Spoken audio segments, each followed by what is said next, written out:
configurarán el sistema radial peninsular, de Madrid a Irún, a Alicante, a Zaragoza y Barcelona. España vive la fiebre del ferrocarril y el mundo de la cultura no es ajeno a ello. El poeta José Zorrilla tampoco. ¿Este tren dónde va? Por el mundo caminando en busca de un ideal. ¿Cómo se llama? Progreso. ¿Quién va en él? La humanidad.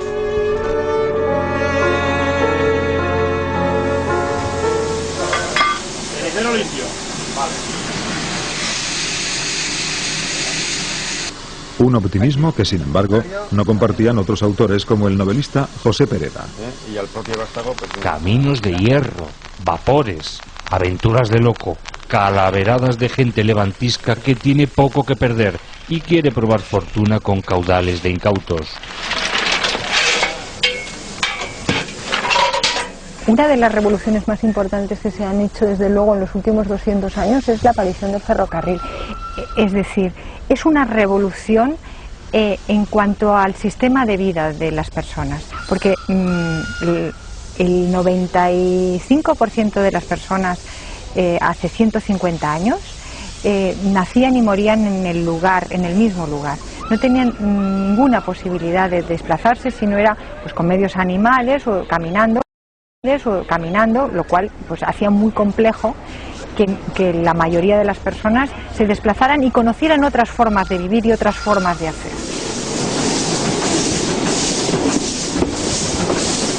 Ahora pensar que un viaje de 200 kilómetros pueda tardarse 7 o 8 horas nos parece una barbaridad, pero en el momento en el que la única opción que había para viajar esos 200 kilómetros era hacerlo a pie, pues era una mejora muy considerable. Un asiento de madera ahora nos parece una cosa muy dura, muy incómoda, pero es mucho más cómodo evidentemente que tener que andar por aquellos caminos del siglo XIX, en el mejor de los casos detrás de una mula que nos llevaba los equipajes.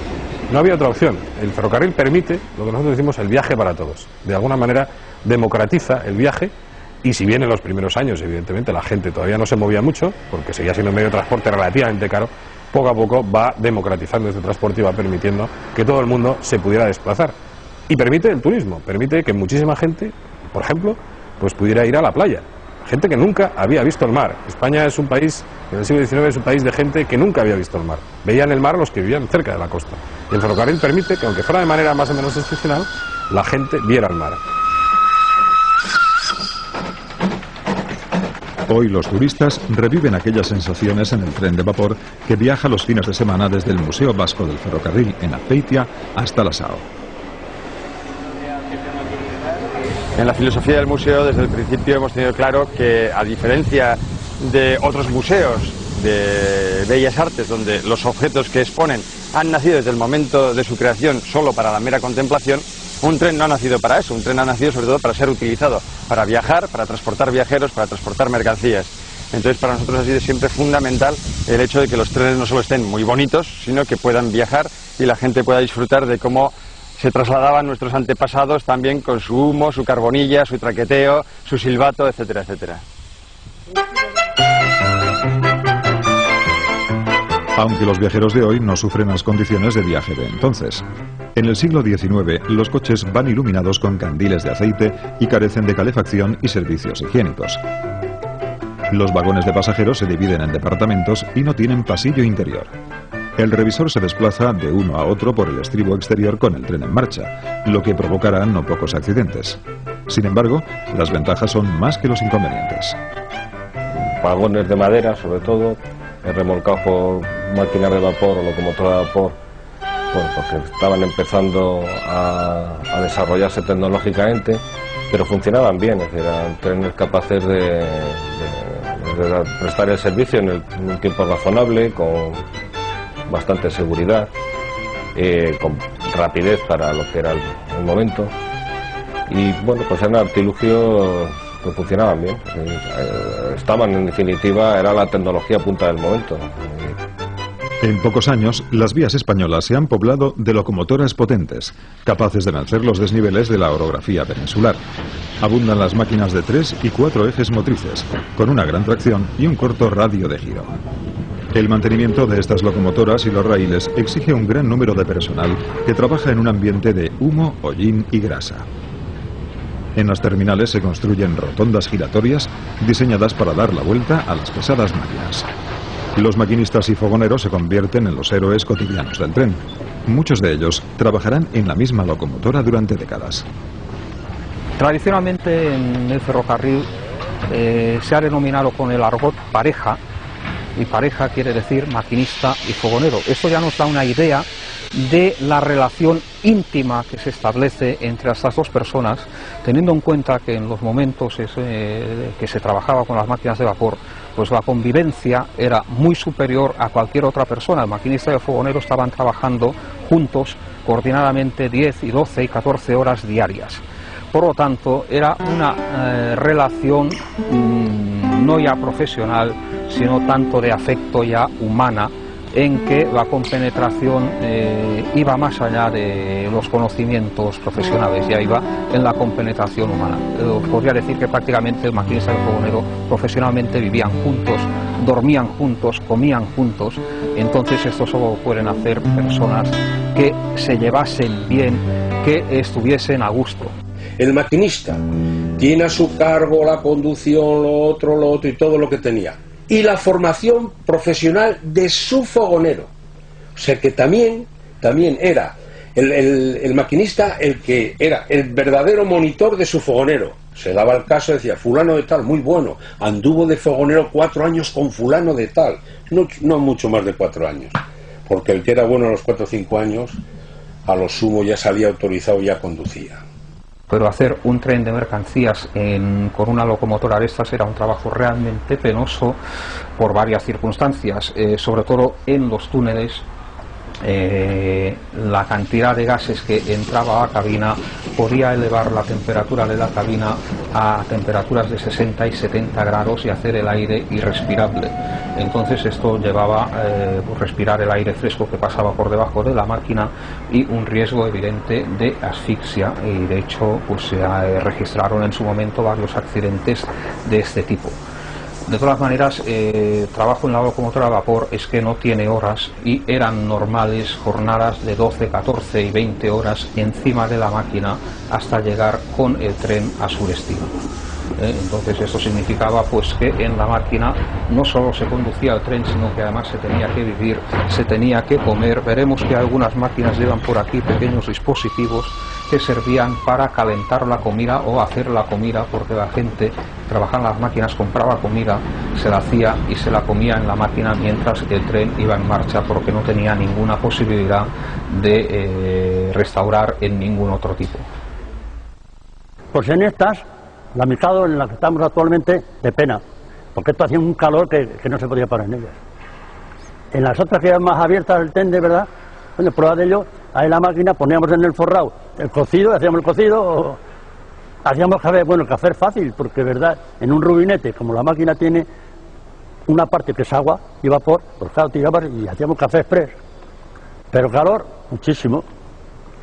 El maquinista que tenía una buena máquina que respondía, que consumía poco, que tenía más economías de carbón, más economías de aceite, pues ganaba, que no tenía averías, hacía más kilometraje y con ello obtenía más beneficios. Vivía de la máquina y para la máquina, porque donde sacaba el dinero era de eso. El que tenía todos los días averías, pues la máquina estaba apartada y el pobre no hacía ningún servicio. Como se cobraban primas por kilometraje y por ahorro de combustible y ahorro de lubricantes, pues entonces de lo que se vivía era de la máquina. Y luego primero era el trabajo y después aquellos compromisos sociales.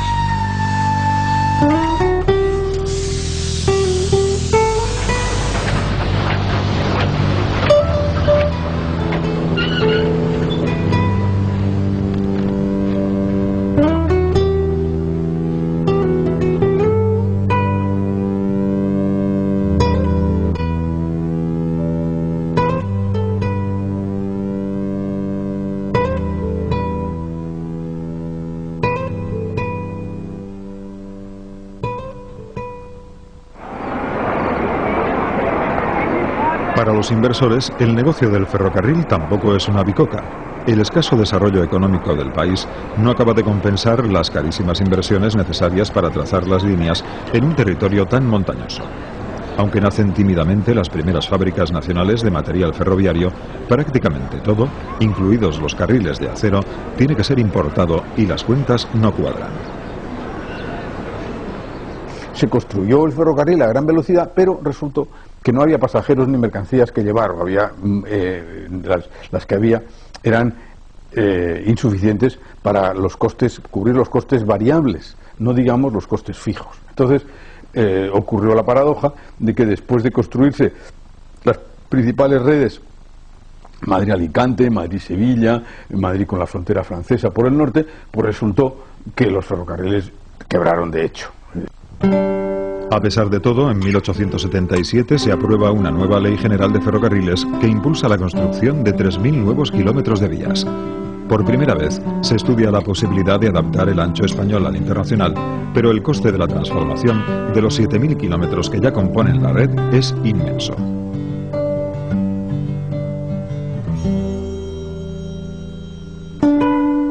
La ley de 1877 autoriza, además, a tender vías con un ancho menor al metro 67 centímetros. En regiones montañosas, donde es necesario construir numerosos túneles y puentes, un ancho menor de vía abarata mucho los costes.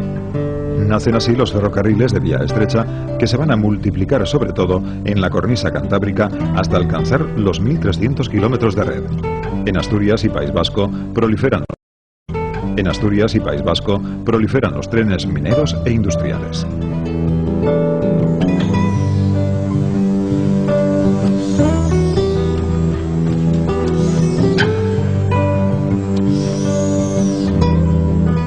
La vía estrecha del norte de España, que fue la zona del país en la que se crea la red más amplia, porque ahí llegó a tener más de 1.300 kilómetros, y además tiene la característica peculiar de que forma precisamente una estructura más o menos continua.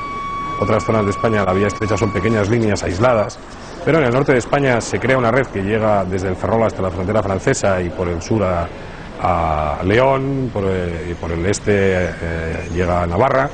Esta red nace por el éxito financiero de un pequeño ferrocarril vizcaíno, que fue el Ferrocarril Central de Vizcaya.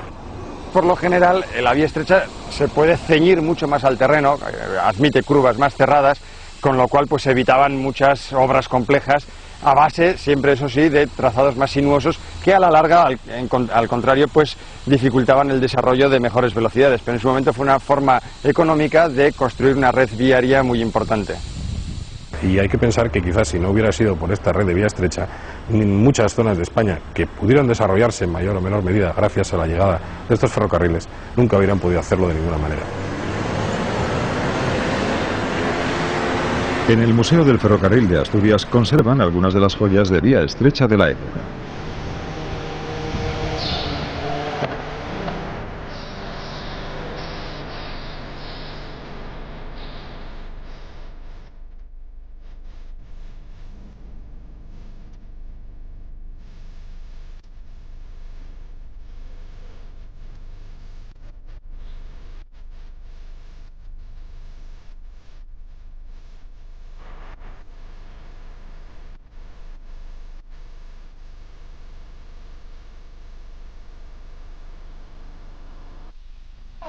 En el caso de la locomotora que tengo a mis espaldas, una locomotora de la Sociedad Obrera Española construida por Corpet en 1891, era bastante apta para demostrar en el museo cómo funciona una locomotora. Entonces su caldera fue rehecha, se hizo una caldera nueva, conforme, eso sí, porque la seguridad es ante todo, es lo primero que pensamos al momento de que una pieza de estas empieza a caminar otra vez. Al resto de la máquina esta prácticamente no hubo que hacerle nada, algunas cosas de chapa, pero estaba en muy buenas condiciones conservada y se hizo muy poca cosa.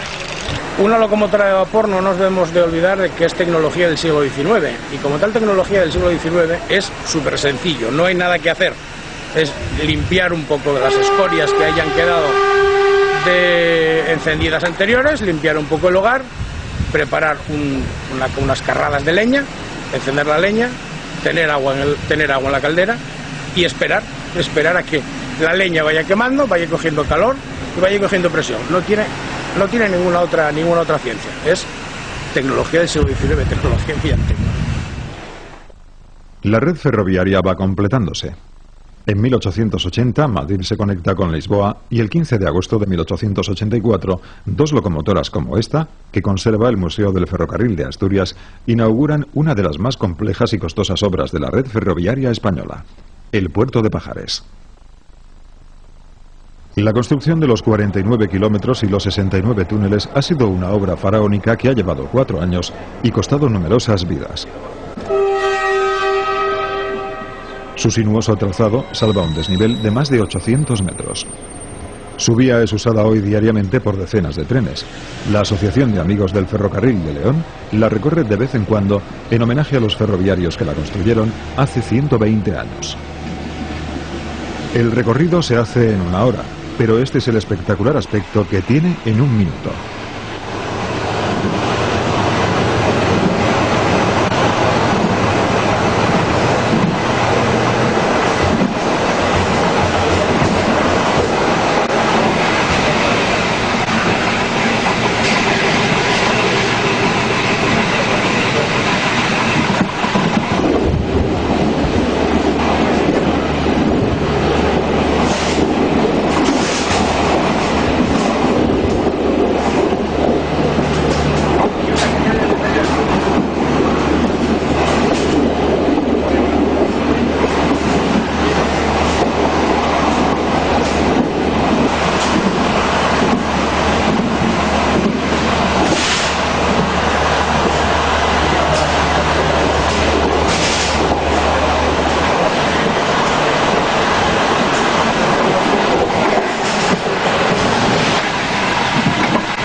En 1900, con el cambio de siglo, la red de ferrocarriles españoles suma ya unos 13.000 kilómetros, de los cuales unos 2.000 son de vía estrecha.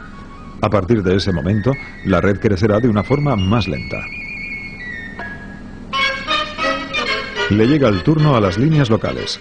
Algunas de las más singulares y exitosas son las de cremallera, una tecnología inventada por un ingeniero suizo y basada en la tracción con rueda dentada, va a permitir que el tren llegue a puntos montañosos donde hasta ahora no llegaba el ferrocarril tradicional por falta de agarre.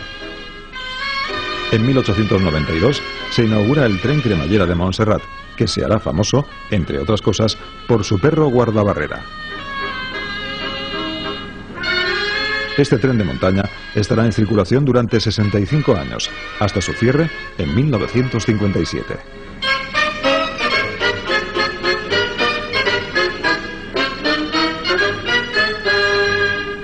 El tren más popular de Cataluña recorre de nuevo, desde hace tan solo unos meses, el macizo de Montserrat.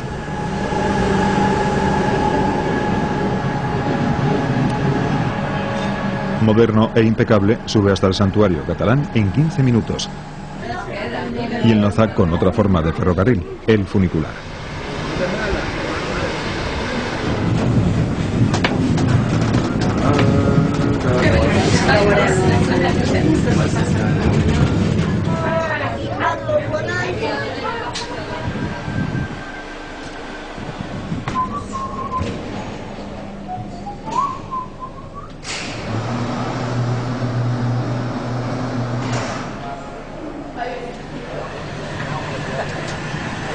Con el siglo XX, el ferrocarril llega también a las calles de las ciudades. Los primeros tranvías eléctricos van a cambiar radicalmente la forma de moverse en las urbes españolas. El tranvía Blau, que une Barcelona con el Tibidabo, circula desde 1901 diariamente. Hoy sirve sobre todo a los turistas, que además disfrutan del primer funicular abierto en España, también a principios del siglo XX.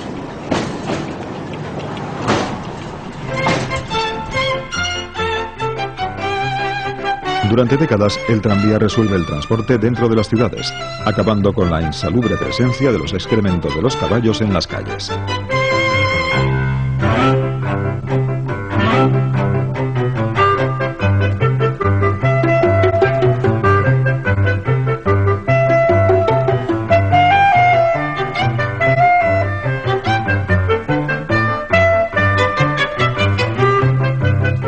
En Madrid, el tranvía eléctrico circulará hasta 1972, año en que se cierra su última línea. El tranvía reinará en las ciudades durante 7 décadas, hasta la desmesurada irrupción del automóvil en los años 70 del siglo XX. Es también en los primeros años del siglo cuando se estudia la posibilidad de que los trenes circulen bajo tierra en las ciudades españolas. El Metro de Madrid es inaugurado por Alfonso XIII en 1919. Madrid se convierte así en la ciudad más pequeña del mundo con metro. 5 años más tarde, se inaugura en Barcelona una línea de 4 estaciones. Valencia y Bilbao aún tendrán que esperar casi 60 años.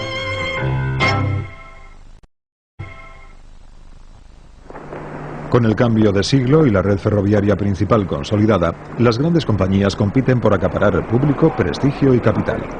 Las estaciones se convierten en el mejor escaparate de las empresas. Lujosos vestíbulos y espectaculares marquesinas van a marcar todo un género arquitectónico en el que se aplican las últimas tecnologías de estructuras. Los diseños y materiales son importados de Francia e Inglaterra. Las máquinas de vapor exigen grandes cubiertas elevadas para disipar humaredas y hollines. Son auténticos templos del progreso. Efectivamente, la estación en el siglo XIX tiene la misma importancia que la catedral gótica en la Edad Media. Es el símbolo del progreso en las ciudades. Aquella ciudad que tenía ferrocarril, a la que llegaba el ferrocarril, inmediatamente después construía su gran estación. Hablamos de la parte ingenieril, entonces es cuando nos tienen que llamar la atención las grandes cubiertas metálicas, los grandes hangares, que son pues verdaderos monumentos a la ingeniería, a la ligereza, a la diafanidad, ¿me entiendes? Porque allí es donde tenían que albergar ya las grandes locomotoras, los grandes servicios. Y ahí también hubo como una competencia, ¿quién podía hacer un hangar con mayor luz, con mayor profundidad, con mayor altura, con mayor ligereza? En ese sentido, a través de esas estructuras metálicas, también podemos ver la evolución que estaba habiendo en la arquitectura del hierro. La estación de Delicias, de 1880, que hoy alberga el Museo del Ferrocarril de Madrid, las estaciones de Valladolid, Atocha, Sevilla o Valencia, son los máximos exponentes de esta arquitectura ferroviaria. Con el siglo XX los diseños se irán adaptando al gusto más regionalista.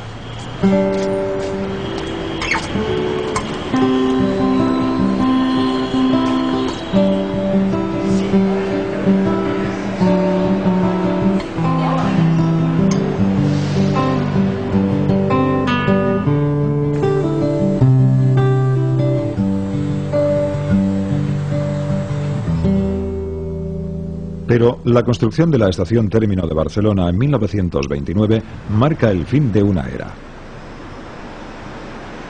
La espectacular marquesina en curva, de la que hoy es conocida como Estación de Francia, es el último gran monumento construido para el ferrocarril.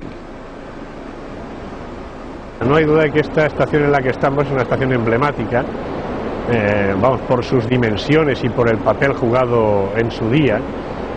Pero ya dijéramos que adquiere esta gran dimensión en esa última fase, es decir, cuando ya es la estación central de una empresa tremendamente consolidada, como es el caso de MZA en el año 29, que es cuando esta estación tiene lugar. Es una fórmula que funcionó muy bien mientras hubo tracción a vapor. En el momento de que no existió esa tracción a vapor, pues el uso de esas grandes marquesinas ya no tenía tanto sentido.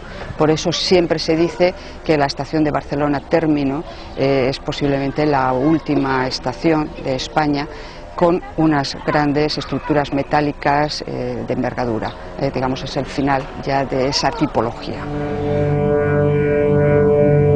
A partir de los años 30, las estaciones serán funcionales y de hormigón.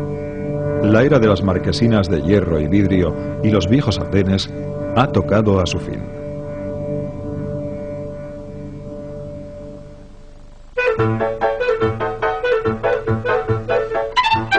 La primera década del siglo XX marca el cénit de las grandes compañías privadas del ferrocarril en España. Por primera vez reparten dividendos entre sus accionistas y surgen las primeras industrias importantes de fabricación de material ferroviario, como la Sociedad Española de Construcciones Babcock Wilcox.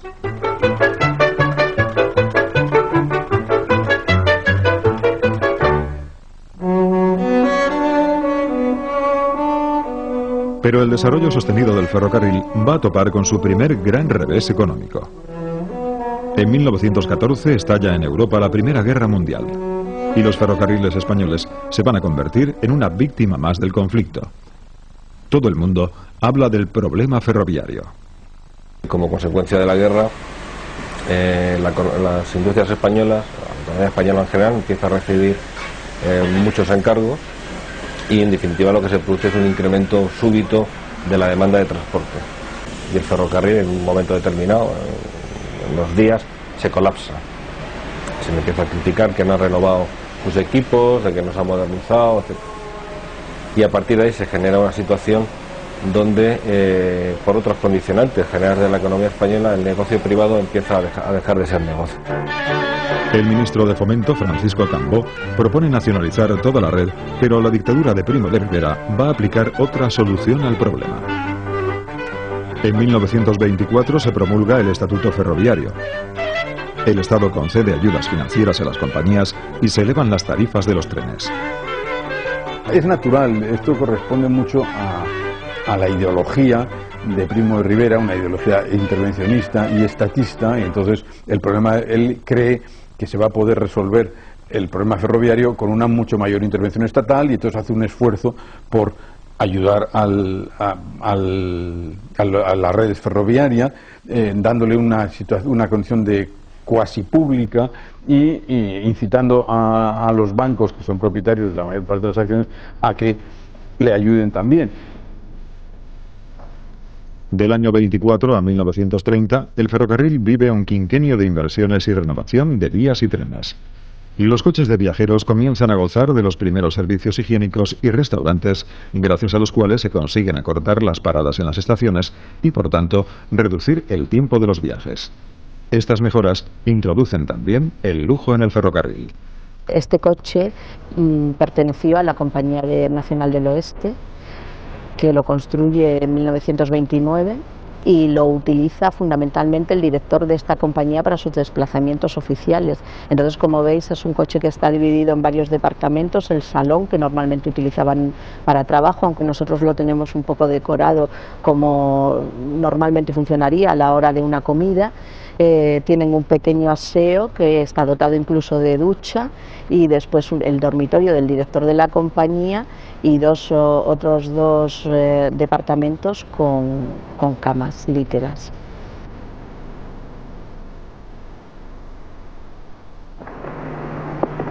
Los años 20 son la época dorada de las locomotoras de vapor. España compra y posteriormente fabrica algunas de las máquinas más potentes y rápidas, entre ellas las famosas Mikado, Consolidación, las Montaña, Mastodonte o las articuladas tipo Garratt, que entran en servicio a principios de los 30. Pero al vapor le surge su más serio competidor, la electricidad. Y este es el primer tren eléctrico que se puso en servicio en nuestro país en el citado año. Y que vemos aquí... Las locomotoras eléctricas son más ligeras, más potentes y mucho más limpias. Además, trabajan mucho mejor en condiciones de tramos sinuosos y empinados. En 1911 ya se había electrificado un corto tramo en el ferrocarril de Linares a Almería, pero en 1925 comienza la implantación decidida de la electricidad, que se iniciará en el puerto de Pajares y que se extenderá rápidamente a líneas de carácter más urbano. Tenía en aquella época, en los años 20-30, cuando se dio ese gran impulso, tenía varias ventajas. Una, la independencia energética del carbón de importación. Otra segunda ventaja, la que has mencionado, de las mayores prestaciones de las locomotoras eléctricas para poder subir estos puertos de montaña que tenemos aquí, donde el vapor pues empezaba a demostrar sus limitaciones.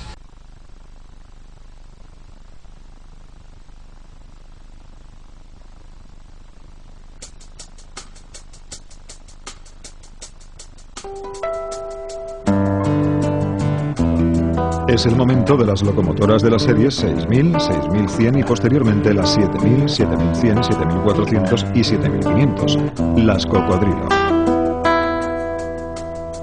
Llegan a las vías las primeras señales y semáforos eléctricos que con el tiempo se adaptarán también para la regulación del tráfico de automóviles.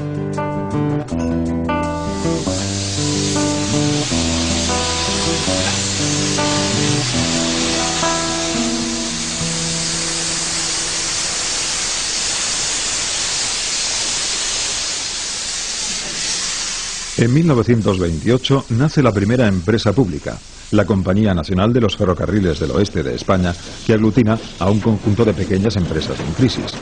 El tren en España goza de una relativa buena salud cuando está a punto de comenzar la década de los 30. La mayor empresa de España en 1920 es la Compañía Norte.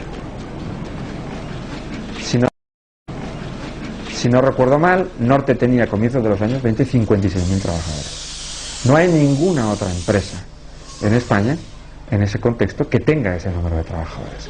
Tampoco encontramos una compañía o una empresa que simultáneamente esté en 27 ciudades, que esté unida por una red de teléfonos y de telegrafía en tiempo real y que pueda ser utilizada por el movimiento obrero para acordar un movimiento de huelga, un movimiento de paro, un movimiento de reivindicación en cualquier sentido.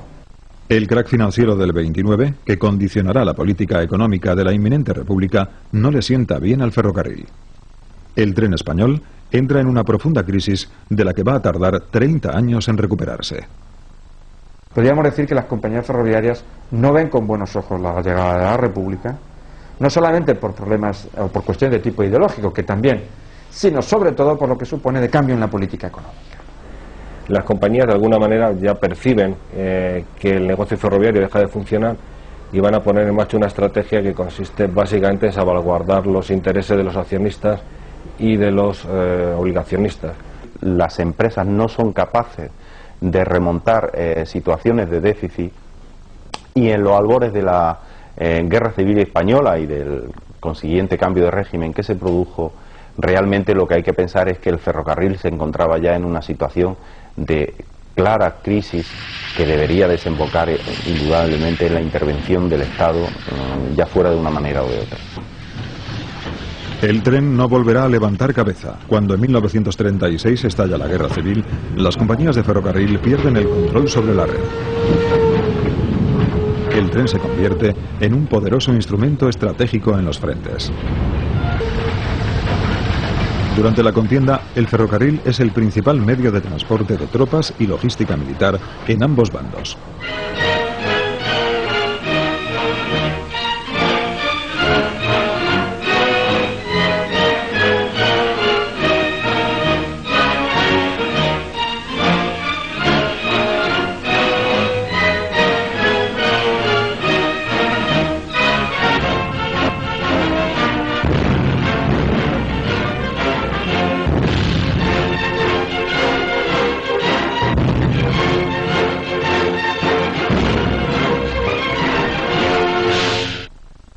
El gobierno democrático de la República dio prioridad a la legislación laboral, es decir, se produjo, una vez que estalló la guerra civil, una serie de medidas legislativas en favor de los intereses de los trabajadores, y eso le privó, por lo menos a priori, de una capacidad para poder utilizarlo como un elemento estratégico fundamental en la guerra. En el bando sublevado ocurrió lo contrario, es decir, Franco desde el primer momento concibió el ferrocarril como un elemento estratégico fundamental para llevar a cabo toda su estrategia militar, lo militarizó y a partir de ahí, bueno, pues parece ser que cumplió un papel mucho más óptimo, mucho más beneficioso para su estrategia militar que en el bando republicano.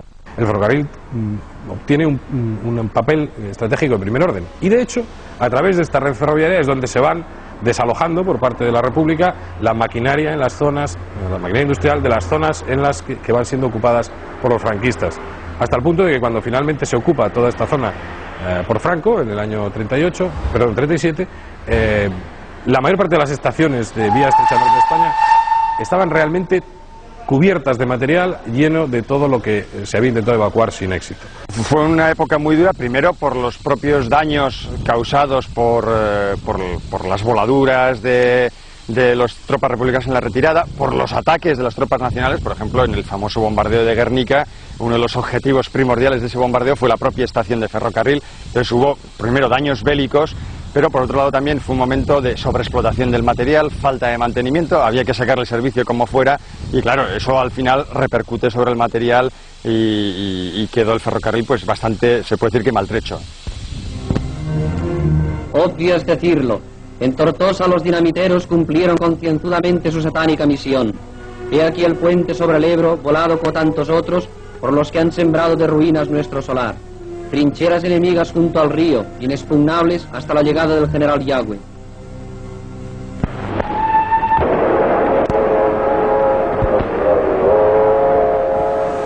Al terminar la guerra civil, el ferrocarril pasará definitivamente a manos del Estado. La Red Nacional de Ferrocarriles Españoles, Renfe, asumirá desde 1941 la reconstrucción de una red de más de 12.000 kilómetros de vías machacadas por 3 años de guerra. Nos encontramos con una red ferroviaria muy deteriorada, es decir, que ha sufrido importantes destrucciones, tanto en la infraestructura como en el material, como consecuencia de la guerra, con unas compañías que están desorganizadas, lógicamente, y que se tienen que comenzar a organizar, y sobre todo en un conjunto, en un contexto de la economía española profundamente deteriorada, es decir, donde el negocio como tal es prácticamente inviable. Renfe será la encargada de conducir el caótico ferrocarril de la posguerra hasta nuestros días en un viaje que recorrerá 40 años de dictadura franquista y 25 años de democracia. Un viaje hasta el siglo XXI.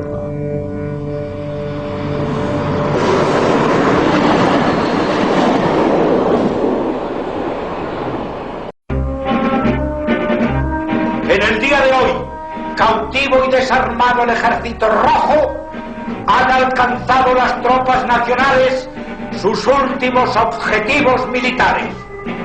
La guerra ha terminado. Burgos, 1 de abril de 1939, año de la victoria. El generalísimo Franco. Durante los 3 años que ha durado la sangrienta guerra civil, ambos bandos han empleado todos los medios a su alcance. El ferrocarril ha sido uno de los más explotados. A la aguda crisis financiera que sufrían las empresas ferroviarias antes de que estallara el conflicto, la guerra suma así el deterioro y destrucción de puentes y maquinaria. En 1940 el tren se sume en el más absoluto caos y las compañías ferroviarias en la ruina total.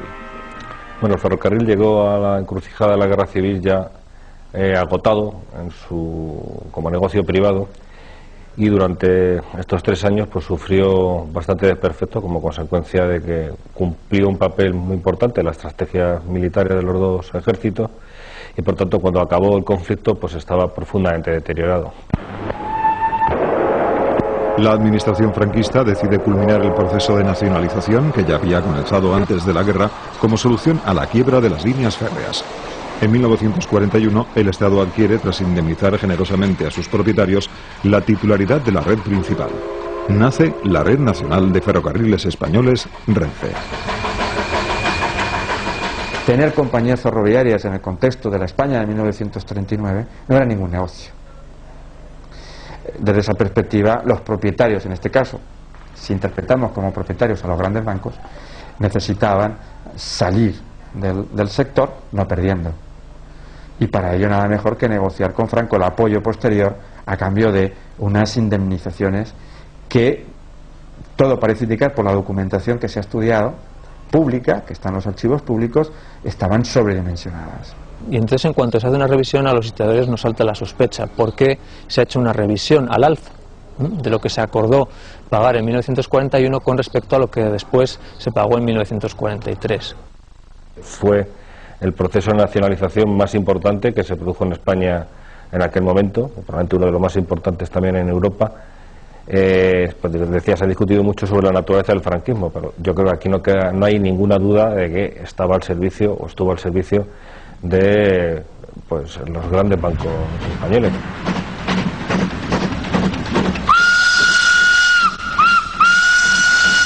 Desde el principio, la recién creada Renfe tiene 2 objetivos: la reconstrucción de la red y la reordenación de la caótica organización de los trenes españoles. Nada de esto va a ser fácil. España es, en los años 40, un país desgarrado socialmente y con una economía basada en la subsistencia familiar. Los grandes centros industriales han desaparecido tras 3 años de guerra. No hay trasiego de mercancías. Además, Renfe se encuentra con un total caos ferroviario. Sobre los más de 12.000 kilómetros de vías gobernadas por 30 tipos de señales diferentes, se mueven unos 200 modelos de locomotoras regidas por unos 20 reglamentos distintos.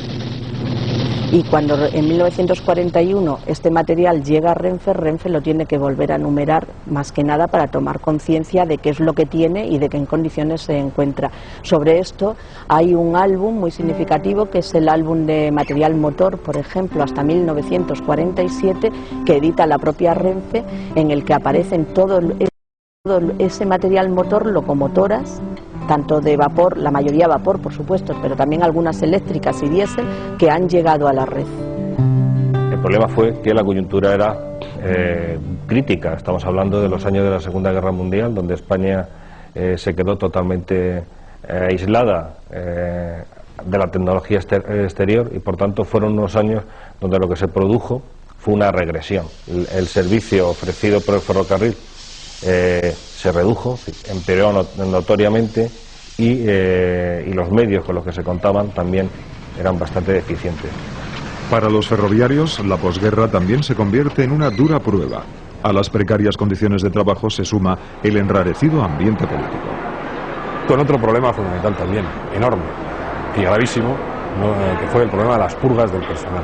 No solo por lo que supuso para las redes, quedarse en algunos casos sin el 60 o el 70% del personal cualificado, que fue inmediatamente persona por persona investigado, y aquel que no tenía adhesión al régimen, pues fue evidentemente separado de la empresa, sino también por el drama personal que supuso para muchas personas y para muchas familias. El mal estado de las vías y las máquinas provoca frecuentes accidentes. En uno de ellos, en el túnel 20 de Torre del Bierzo, mueren más de 200 personas en una brutal colisión entre 2 trenes. Este accidente, como otros, será silenciado por el régimen. De hecho, en algunas ocasiones, se acusa a los maquinistas de sabotaje antes que reconocer el pésimo estado de la red. Me asomo al otro lado y veo un tren en la misma vía. Y digo, que vamos sobre un tren, Mejías. Y ¿qué va? ¿Qué esto que lo? Me cago en la leche, le dije así, se joda. Y le eché el freno y yo me tiré. ¡Pumba! Y le pongo al otro tren. Y menos mal que la máquina era la Renfe y la otra era una de Soria, una 400 de estas, que pesaría pues a lo mejor 100 toneladas menos que la que llevamos nosotros. Otra era la Renfe, que pesaba 180 toneladas. Me dio el golpe a la otra, los montos, y claro, y los soldados de seguida vinieron a por nosotros. Yo en el suelo, callado, hasta que oigo uno que dice, soy teniente coronel, con la pistola en la mano, alto ahí. Se detuvieron y entonces yo subí a la máquina. ¿Qué ha pasado, maquinista? El hombre no hablaba, no sé qué le pasó, que no. Digo, pues no, nada, que estaba el disco cerrado. El factor de, sí, pero como siempre. Sí, es una época donde se produce una gran cantidad de accidentes.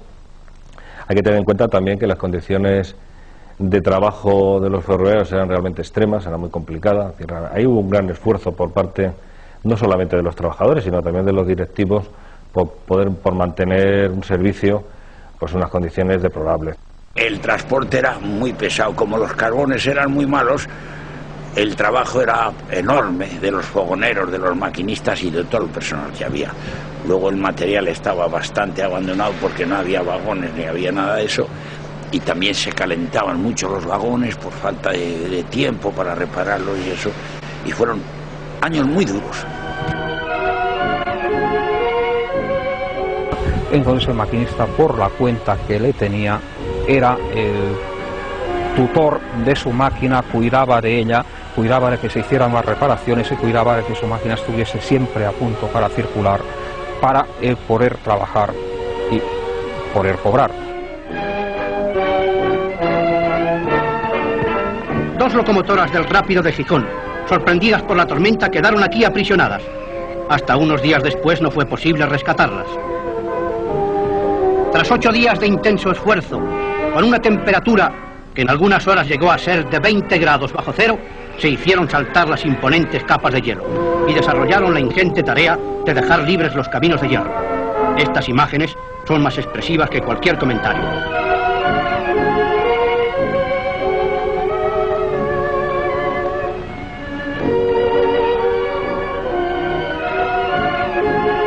máquinas en mal estado. Y claro, y entonces era cuando la dictadura y acá ya se ha dicho. Porque el que yo podía hablar, la verdad, porque había estado en zona nacional, como digo. Pero otros no, venga, este abajo, otra mano. Lo peor que había. Era un trabajo durísimo. Duro y mal pagado. Pero gracias a los economatos de la compañía y muchas veces al extraperlo, los trabajadores de Renfe se convierten en la envidia de los otros obreros.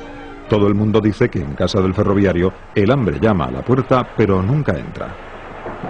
Ese dicho no es de antes, no es de los años 40. Ese dicho es de toda la vida, porque en el ferrocarril los sueldos han sido muy bajos siempre, muy bajos. Yo me acuerdo cuando los peones de Vía y Obras ganaban 5 pesetas y 37 céntimos diarios. Antes en el año 35, 36, pues no pasaba el hambre, pero desde luego no salía de patatas, ¿eh? No, eso es verdad. Cuando se ha mejorado en la Renfe ha sido cuando ya se unificaron los sueldos, mucho después de constituirse la Renfe, mucho después. Cuando ya hubo movimientos obreros y se exigió que los salarios fueran un poquito más altos. Eso fue cuando mejoró bastante, porque el ferroviario sí, era el dicho ese. Por la puerta de los ferroviarios pasa el hambre, pero no entra dentro. Pero el estómago te hacía cosquillas, ¿eh? Eso es así. Entonces pues hay multitud de historias de explicar de la época de extraperlo. Evidentemente, como el ferrocarril era de las pocas cosas que andaba en el país en aquellos momentos, pues el ferrocarril era el medio más empleado para realizar este tipo de tráfico ilegal, peligroso y perseguido. Y como toda cosa ilegal y peligrosa, pues era burlada y había sus recursos, sus trucos. Y por ejemplo podríamos explicar que uno de los trucos era que el contrabando de aceite de oliva a gran cantidad pues se realizaba en pellejos de piel, de cuero, que se sumergían en el tender. Entonces el tender llevaba agua, llevaba pellejos de aceite. Entonces cuando llegaba el tren a destino, pues la máquina se metía en el depósito y había toda una serie de gente implicada pues que se dedicaba a retirar estos pellejos. Pero estos pellejos pues a veces reventaban espontáneamente, y entonces el aceite se mezclaba con el agua de alimentar la caldera. Esto provocaba pues que salía una humareda negra inmensa por la chimenea de la máquina y la delación del hecho delictivo que estaba ahí, ¿no? Y bueno, por consiguiente sofoco de personal que estaba implicado en esto. Hay que darse cuenta que las condiciones económicas no eran nada ventajosas para el ferroviario. Decían, el hambre pasa por la puerta del ferroviario, pero no entra, no, entraba y salía hasta por la parte de atrás. Entonces, pues se convivía mucho más debido a esa carencia de recursos materiales que tenían, de los que estábamos, padecíamos de eso, padecía toda la sociedad en general, y nosotros porque íbamos a ser ajenos a los ferroviarios, ¿no? Renfe proporcionaba un economato donde se podía obtener alimentos a un precio inferior al del mercado, proporcionaba sanidad, proporcionaba, como decía antes, viviendas, ocio. El ferroviario estaba pues en una especie de ciudad jardín donde pues tenía asegurado por las demandas básicas, ¿no? Para poder vivir. Todo estos sistemas de beneficios indirectos evidentemente trataban de compensar unos salarios muy bajos y la ausencia de libertades. Renfe se llena de hermanos, hijos y nietos de ferroviarios. Miles de familias encuentran refugio en la principal empresa del país, que llegará a tener 140.000 empleados. El oficio ferroviario marcaba mucho a una familia. Es decir, es muy frecuente encontrar que, en buena medida también, por supuesto, como consecuencia de los beneficios salariales y otro tipo de privilegios que los trabajadores ferroviarios tenían y que otros trabajadores de otras empresas, de otras actividades económicas, no contaban con ellos. Decía que era muy frecuente que los oficios, o que la profesión ferroviaria se fuera transmitiendo de padres a hijos, encontrándonos generaciones de abuelos, padres, nietos, hijos, etcétera, que todos ellos son ferroviarios. Toda la vida he estado en esta vida y bien, como la había vivido desde pequeño, pues me continúa muy a gusto y me gustaba. De último, pues ya se iba uno cansando, eran muchos años, pero mi vida ha estado vinculada con la Renfe y con los trenes y sigo ahora lo mismo, porque ahora en esta casita donde estamos ahora mismo, es una casita pequeña pero muy maja, he vivido 20 años y aquí me jubilé en esta casita y vengo con mucha frecuencia porque me gusta ver el paso de los trenes y continuar con esta vida.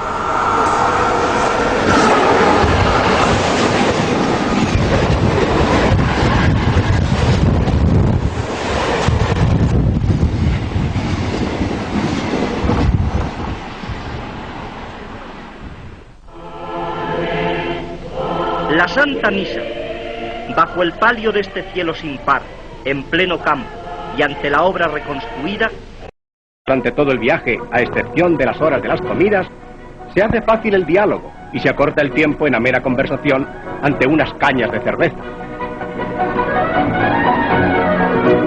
A partir de este momento, muchas de las máquinas de carbón son adaptadas al uso de fuel. El carbón, más sucio, insalubre y caro, comienza su definitivo declive. Sin embargo, la década de los 50 termina con problemas para Renfe. A pesar del esfuerzo modernizador, la mala coyuntura económica internacional y el importante incremento de personal ponen en aprietos a la compañía. Renfe era un monstruo de ineficiencia, probablemente de corrupción, sin duda de bajísima productividad, pero era muy característico, un producto yo creo muy característico del régimen de Franco. Todas estas cosas lo caracterizaban: sobreempleo, bajísima productividad y estatismo, y sin duda pues era uno de los fuentes de poder de ministros y delegados del gobierno en Renfe. Todo esto es indudable. La crisis económica provoca a principios de los 60 un parón en las inversiones de Renfe. En 1962, el Banco Mundial aconseja al gobierno español que concentre las inversiones en la red existente y abandone el proyecto de nuevas líneas. Otro de los adelantos introducidos en esta línea es el del nuevo tendido con traviesas de hormigón. Para ello es preciso desmontar primero la vía vieja. Estas recomendaciones se recogen en un plan decenal de modernización. Esta operación se efectúa mecánicamente, sirviéndose de los mismos Se renuevan pórticos. 7.500 kilómetros de vías que databan de principios de siglo.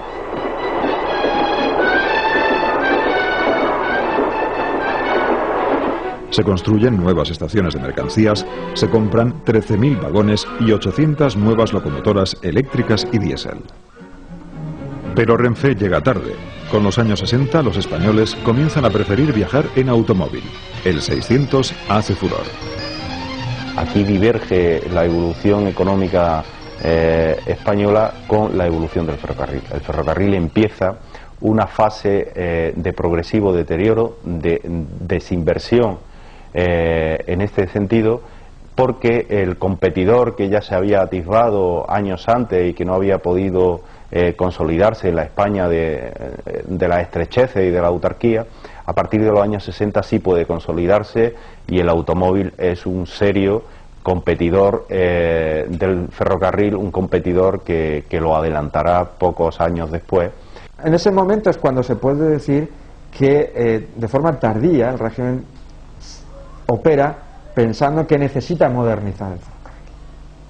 Cuestiones que se entiende por modernizar el ferrocarril: cambio tecnológico, ese sería un aspecto fundamental, por supuesto; renovación de infraestructuras, adecuación a la demanda, tratar de restringir costes, operar con criterios más ortodoxos. Esto lo hace el franquismo tardíamente. Renfe elimina la tercera clase y pone en servicio los coches de literas. Mientras el tren le lleva a su destino. Los famosos TER, tren español rápido, que sustituyen poco a poco a los TAF, recorren las vías a 120 km/h. Sin embargo, en Francia, desde 1961, ya circulan trenes a 200 km/h. Nacionales le ofrecen el servicio de Literas Renfe. Viaje mientras duerme. A principios de los 60, el ferrocarril de vía estrecha se enfrenta también a una dramática crisis.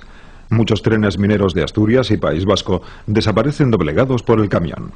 Las líneas de pasajeros apuntan a la misma dirección cuando en el 64 se crea la empresa Ferrocarriles Españoles de Vía Estrecha, FEVE, para reordenar los tramos que ya eran gestionados por el Estado y los que todavía estaban en manos privadas. Curiosamente, en el año 41, en 1941, toda la red de vía ancha española, que eran casi todo compañías privadas, pasa a una entidad estatal que es Renfe. Sin embargo, la red de vía estrecha sigue en manos de las compañías privadas. Y sigue en manos de las compañías privadas hasta que son las propias compañías privadas las que cesan la explotación, la mayor parte de ellas en los años 60 y 70. Además, FEVE en aquel momento no es que recibiera a una o dos empresas, sino que recibió una auténtica avalancha, porque no solo cayeron en sus manos en ese tramo, digamos, de la segunda mitad de los años 60 y la primera de los 70, no solo las líneas del País Vasco, sino que a manos de FEVE pasaron líneas en toda la cornisa cantábrica, en Castilla-La Mancha, en el País Valenciano, en Cataluña. Claro, FEVE se vio desbordada en sus recursos y sus medios materiales para poder afrontar la modernización de todas aquellas líneas que les llegaban a sus manos, la verdad, en un estado, se puede decir que calamitoso. El empeño de FEVE será a partir de ese momento y hasta hoy convertir al tren de vía estrecha, especialmente presente en el norte y levante peninsular, en un servicio eficaz de cercanías. En el ancho ibérico, en 1968, se inaugura la línea Madrid-Burgos que pone fin al desarrollo de las grandes líneas nacionales. Ese mismo año, y a pesar de la crisis, Renfe se convierte en la pionera europea en el despacho electrónico de billetes a sus clientes.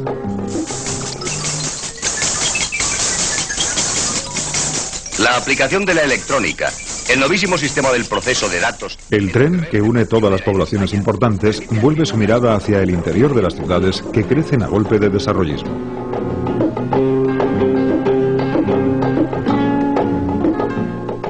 En el intento de recuperación del viajero urbano, se inauguran importantes estaciones como la de Chamartín en Madrid y Sants en Barcelona.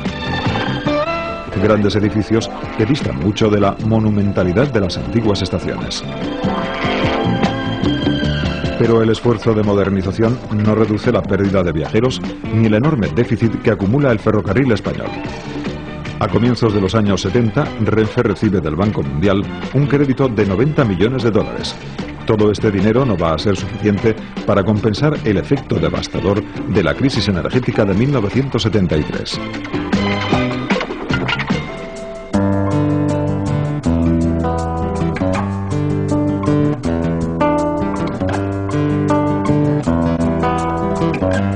Con el fin de luchar contra los precios del petróleo, se impulsa de nuevo la electrificación. España se convierte en uno de los países europeos con más kilómetros electrificados, prácticamente la mitad de su red. Por primera vez en Europa, una compañía adquiere locomotoras japonesas.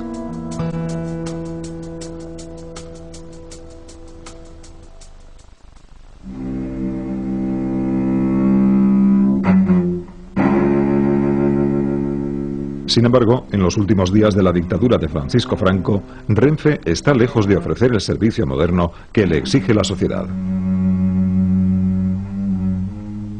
Bueno, yo diría que el franquismo no fue bueno para nada, pero en el caso del ferrocarril, evidentemente supuso una tutela que, por un lado, lo beneficioso que podía tener esta tutela, que era un amparo económico que permitiera el darle una inversión, una mejora, un crecimiento, no lo tuvo, porque el Estado franquista fue bastante rácano, por lo menos en lo que conocemos, en lo que se refiere a inversión ferroviaria, salvo algunas cosas y momentos puntuales, constriñendo el ferrocarril al final a lo que muchas veces ha quedado para mucha gente, que el ferrocarril estaba mal gestionado, funcionaba mal y encima nos costaba mucho dinero a todos.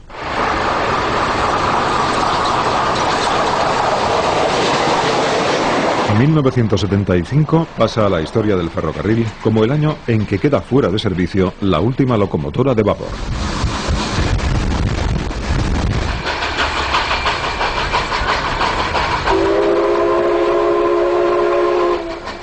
El entonces príncipe Juan Carlos se encarga de apagar simbólicamente una Mikado similar a esta, restaurada por el Museo del Ferrocarril de Monforte de Lemos. Se pone así fin a 127 años de historia ferroviaria.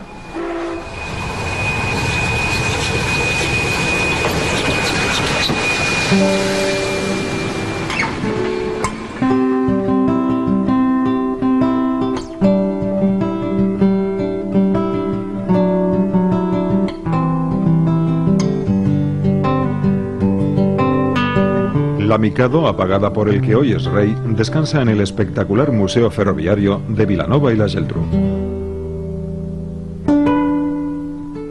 Este es un museo muy representativo de la historia del ferrocarril en nuestro país, porque en este depósito, que es un antiguo depósito de locomotoras de vapor de la ciudad de Vilanova, se custodia, se conserva una de las colecciones de vapor más interesantes, más completas de Europa.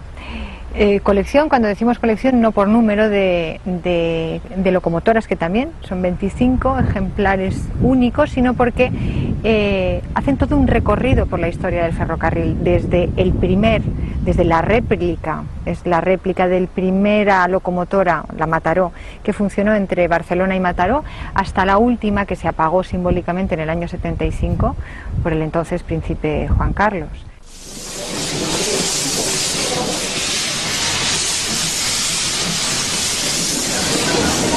Aunque a pocos metros del Museo de Vilanova siguen circulando locomotoras de vapor.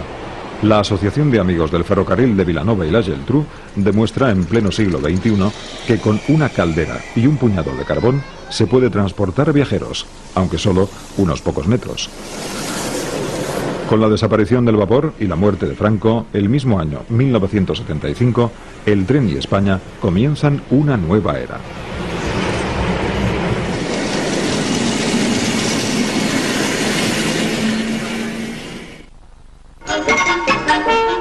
Pese a la fabricación de millones de automóviles, de las nuevas autopistas y al espectacular crecimiento de los medios aéreos, el tren sigue siendo un elemento imprescindible para la economía. Con el fin de la dictadura, la incipiente democracia española adopta un nuevo sistema de financiación para Renfe, el contrato-programa con el Ministerio de Transportes. El Estado aporta a partir de este momento el dinero y las inversiones en la red a cambio de un servicio de calidad. El gran acierto de los primeros gobiernos de la UCD fue planificar en ferrocarril, como supongo que lo hizo en otras cosas, desde una perspectiva europea. Es decir, comprendieron que el desarrollo ferroviario en España solo era posible llevarlo a cabo si se tenía en cuenta la doctrina de transporte de la Unión de la CE en aquel momento. Y desde Europa se exige competitividad, calidad y modernización. Se construye doble vía en las principales líneas para permitir que transiten más trenes y reducir la duración de los viajes. También se introduce el sistema de seguridad ASFA en los trenes.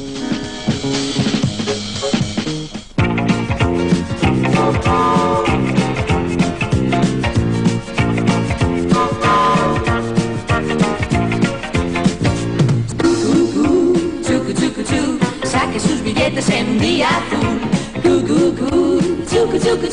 Saque sus billetes en día azul. Viaje en días azules con un tren de descuentos.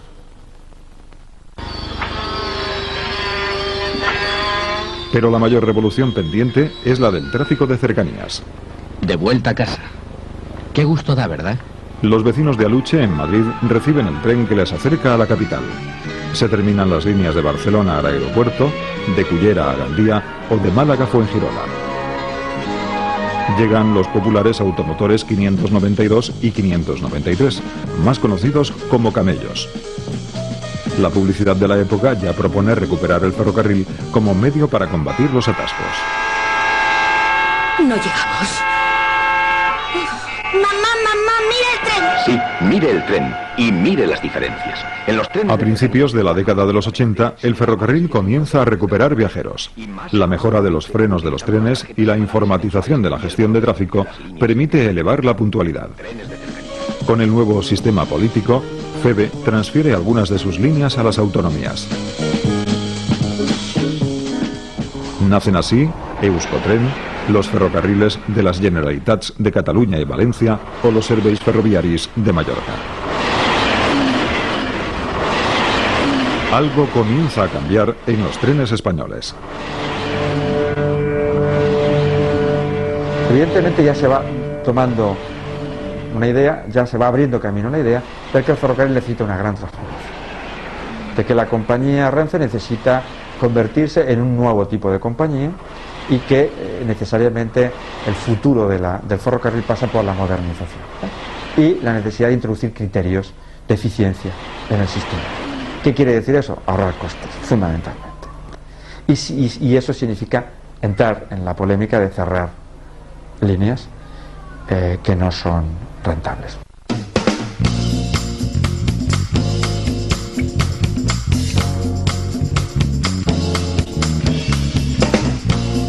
En 1980, Renfe alcanza un déficit de 160.000 millones de pesetas. Sus trenes se mueven básicamente en solo 5.000 de los 13.000 kilómetros de vía que gestiona. Hay demasiadas líneas que no son rentables. El 1 de enero del 85 se cierran más de 900 kilómetros de vías, 12 líneas y 132 estaciones se quedan sin servicio. Las comunidades autónomas salen al rescate de 600 kilómetros. Muchas de aquellas líneas son hoy vías verdes utilizadas para un turismo ecológico. Otras permanecen como escenarios de otra época, a la espera de ser transformadas en aulas de la naturaleza o centros culturales.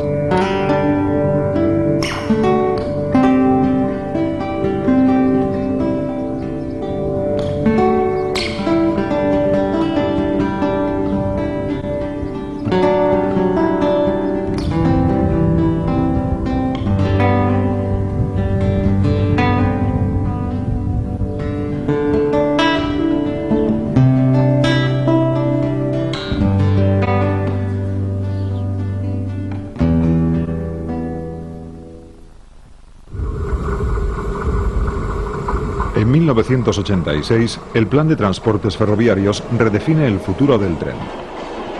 Los dos principios que van a regir el ferrocarril a partir de ahora serán inversión y especialización. Se eliminan estrangulamientos.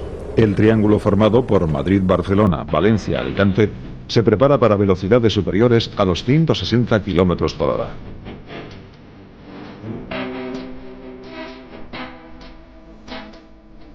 El tren se especializa en las áreas de negocio en las que puede competir con la carretera y el avión.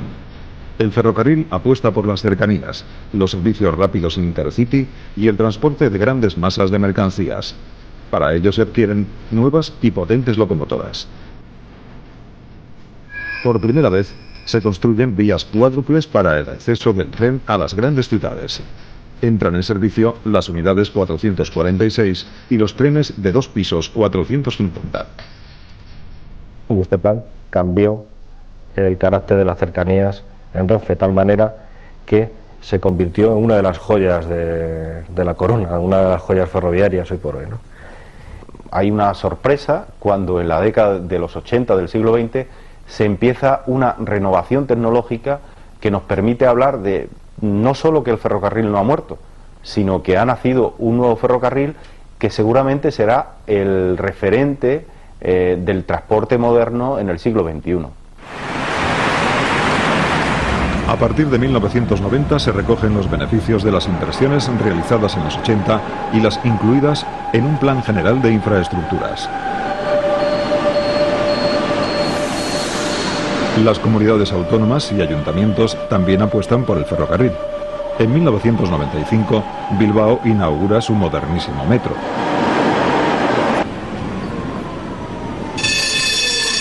También lo hace Valencia, al que suma su tranvía hasta la playa de la Malvarrosa. Madrid y Barcelona amplían sus suburbanos. FEVE, que en los años 80 aún sufre una profunda crisis, entra decididamente en los 90 con una renovada vocación de cercanías. Bueno, FEVE actualmente es una empresa muy importante desde el punto de vista ferroviario. que explota una red, posiblemente la red de vía estrecha más larga de Europa, que además sufrió una crisis gravísima en los años 80, cuando todavía mantenía las vías y las locomotoras, los vagones y el material que había heredado las antiguas compañías, que estaban en muy mal estado. Y en los años 80 se toma una decisión drástica de renovación de material y también se toma una decisión de renovación de vías. En realidad, hoy en día, desde luego, se puede decir que es una red moderna en cuanto a que los vehículos que ahí circulan son modernos, está casi totalmente electrificada y sobre todo especializada en el transporte de cercanías en todas las empresas que hemos dicho, sobre todo el metro evidentemente, pero tanto Renfe como Feve y Euskotren, su tráfico principal de viajeros es las cercanías y también con un potencial de tráfico de mercancías muy importante.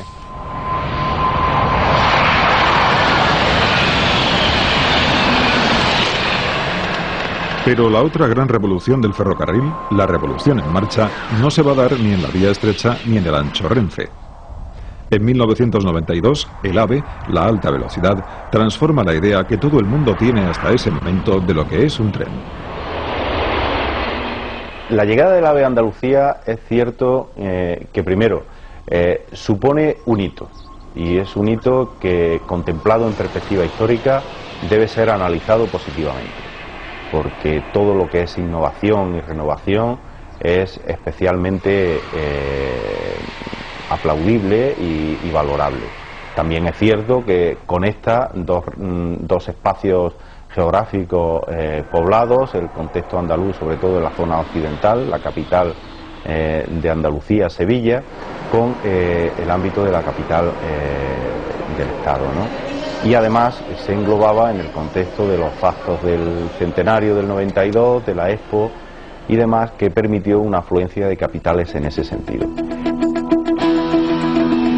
El AVE supone la construcción de un nuevo acceso al sur de la península con ancho de vía europeo, 17 túneles, 31 viaductos y nuevas estaciones en Ciudad Real, Puerto Llano, Córdoba y Sevilla. Los 18 trenes AVE 100 HEC Alstom alcanzan los 300 km/h y transportan a 329 pasajeros en cada viaje. Cada tren posee un sistema de conducción automática que convierte al conductor en un supervisor de las órdenes que recibe a través de un sistema denominado LZB, que vigila constantemente la velocidad y potencia del tren con el fin de garantizar su absoluta seguridad. Desde su inauguración en 1992 ha movido a 50 millones de pasajeros. Su explotación comercial es claramente rentable. En 2002 obtuvo 42 millones de euros de beneficios.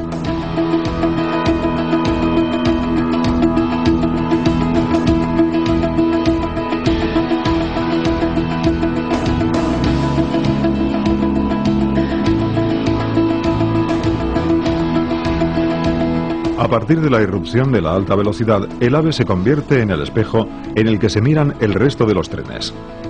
Así, la tecnología AVE se aplica también a los Euromed, trenes que unen Barcelona con el resto de la costa mediterránea hasta Alicante a 220 km/h en ancho Renfe.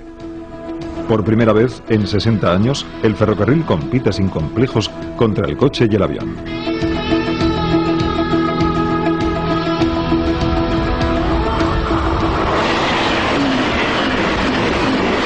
Pero lo que sin duda sí puede contribuir a echar algo de luz a este debate es el hecho precisamente del enorme éxito de este tipo de productos, del producto Euromed o del producto Altaria o Alaris, ¿no? Que establecen corredores de gran intensidad horaria y mueven una enorme cantidad de población y que el índice de ocupación va por encima del 85-90%.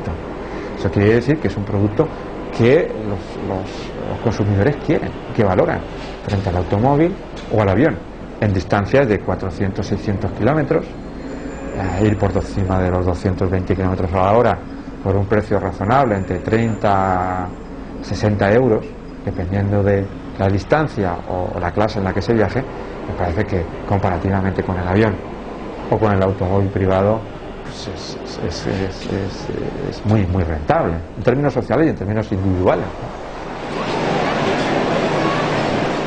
Y en cercanías, España goza también de los trenes más modernos de Europa. Su capacidad para facilitar a gran cantidad de ciudadanos el acceso al centro de las grandes urbes, su puntualidad, rapidez, seguridad y limpieza han convertido a Cercanías en una nueva manera de moverse. Más de 420 millones de viajeros lo usan cada año. Y Renfe se prepara para hacer frente a esta tendencia en el futuro con los nuevos Civia, que ya ruedan por las cercanías de las capitales españolas.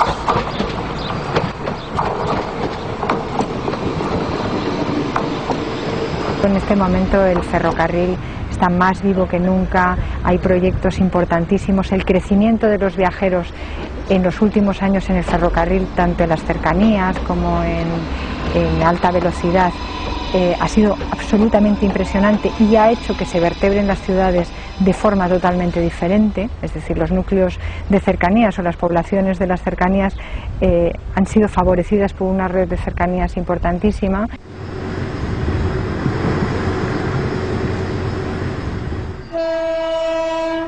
En recorridos regionales también se aplican nuevas soluciones. Los modernos TRD de tecnología diésel danesa permiten añadir más coches a los trenes y a su vez que los pasajeros puedan desplazarse libremente por el interior. Su carrocería de aluminio les hace más ligeros, ahorradores y rápidos.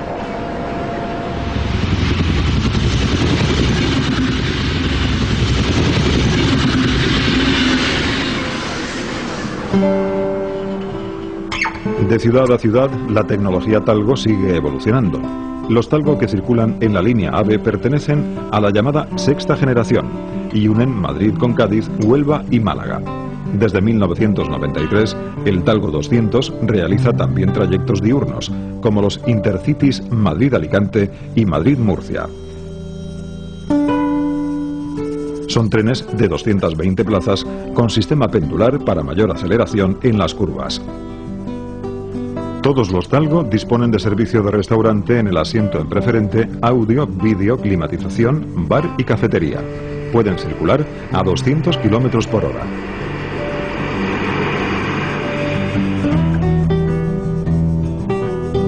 Una directiva europea obliga a los Estados miembros de la Unión a liberalizar el mercado de los transportes.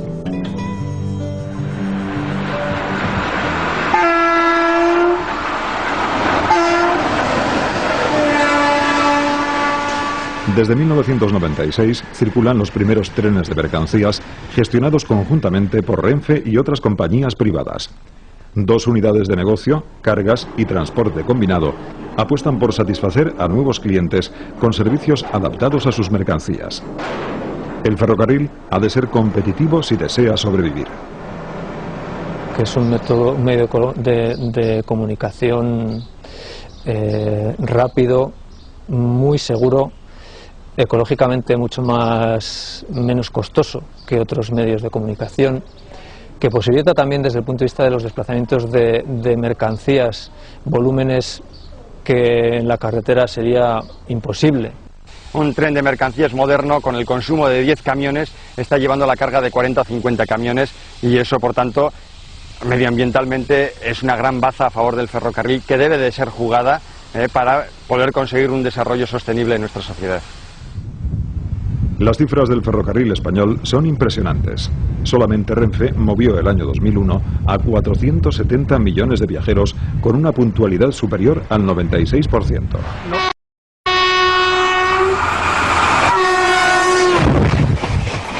En el caso del AVE, del 99,8%.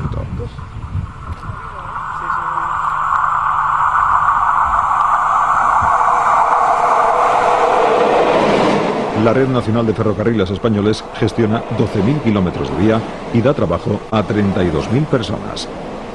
El pasado de Renfe queda ya muy lejano.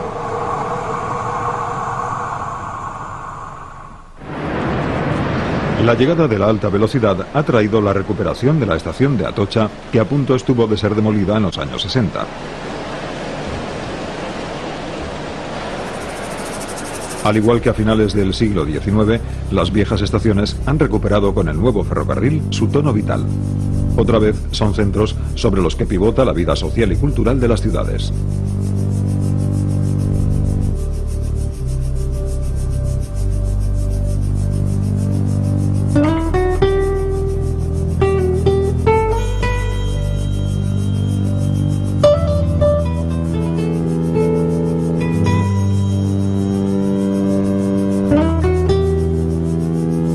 hasta los años 80, ya del siglo XX, no hubo una conciencia de la importancia social, artística, ingenieril que tenían estos edificios. Es decir, en absoluto formaron parte de la historia de la arquitectura hasta que se iniciaron las primeras investigaciones en los años 70 y se hicieron las primeras exposiciones sobre el mundo de las estaciones, que fue en la década de los 80. Es decir, cogías tú un libro de historia de la arquitectura y esos edificios no existían, simplemente como un elemento más dentro de la arquitectura. Ahora muchas viejas estaciones son restauradas y reincorporadas a la vida de la ciudad, monumentales y céntricas como la de Abando en Bilbao. Otras, nuevas y vanguardistas, se erigen como templos a la vida social. Una de las más espectaculares es Vialia Estación de Salamanca, un espacio diseñado tanto para el tren como para el ocio, la cultura y el comercio. 1,5 millones de pasajeros disfrutan cada año de sus servicios.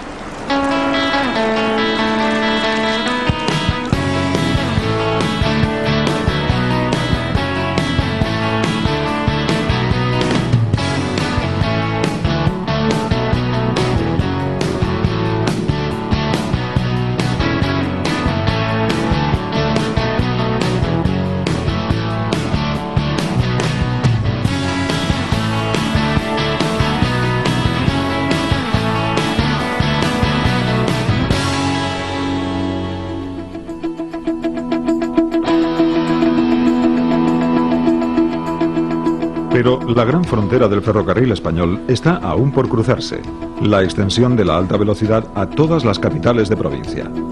El AVE de Madrid a Lleida, que llegará pronto a Barcelona, es el primer paso de un cambio radical en la red ferroviaria.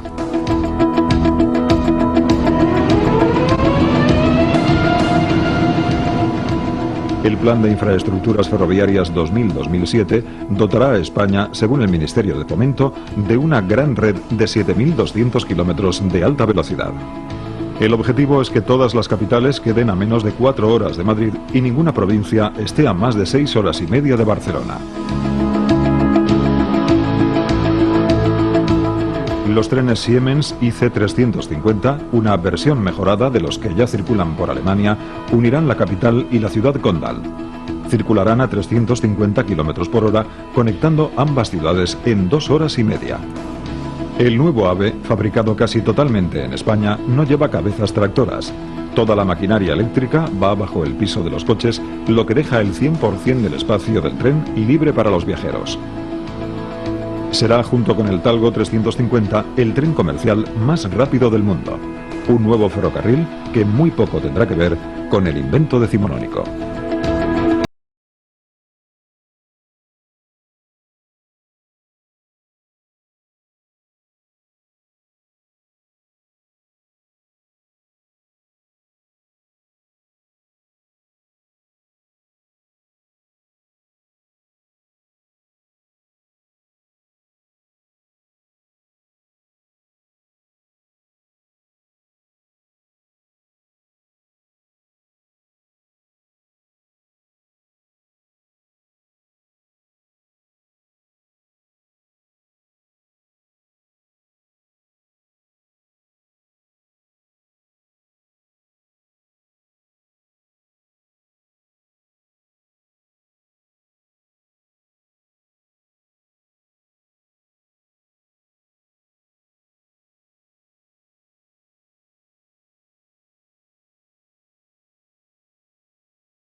A velocidad de vértigo.